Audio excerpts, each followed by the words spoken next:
வாடாத பூக்கள். மாணிக்கம் தாத்தா, வயது 70, அன்பானவர். மனைவியை இழந்து தன் மனைவியுடன் வாழ்ந்த பழைய நினைவுகளில் வாழ்பவர். அர்ஜுன், வயது 10, சரியான சுட்டி பையன். தாத்தாவின் மீது மிகுந்த பாசம் கொண்டவன். ராகவன், அர்ஜுனின் அப்பா, எப்போதும் வேலையில் பிஸியாக இருப்பவர். வீட்டில் இருப்பவர்களிடமும் சரியாக பேசாமல் எப்போதும் வேலை வேலை என்றே இருப்பவன்.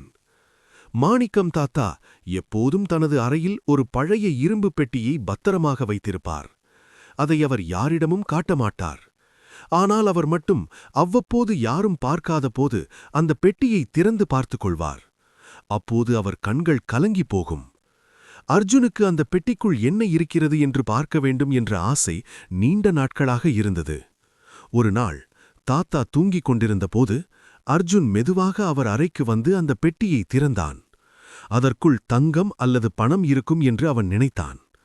ஆனால் அங்கே பழைய காய்ந்த பூக்கள், சில பாட்டியின் புகைப்படங்கள் மற்றும் ஒரு உடைந்த வாட்ச் மட்டுமே இருந்தன. அர்ஜுன் அந்த பூக்களை தொட்டபோது தாத்தா எழுந்துவிட்டார். அர்ஜுன் பயந்து போனான். ஆனால் தாத்தா கோபப்படவில்லை.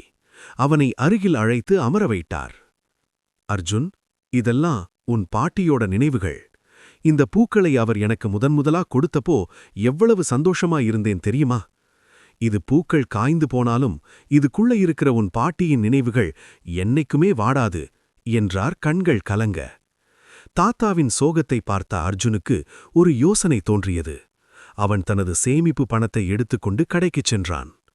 அடுத்த நாள் காலை தாத்தா கண் விழித்து பார்த்தபோது அவரது பழைய பெட்டிக்கு அருகில் ஒரு அழகான புதிய செடி இருந்தது. அதில் வாடாத பிளாஸ்டிக் பூக்கள் இல்லை, நிஜமான வாசனை வீசும் உண்மையான பூக்கள் பூத்திருந்தன. அதன் அருகில் ஒரு சீட்டு இருந்தது.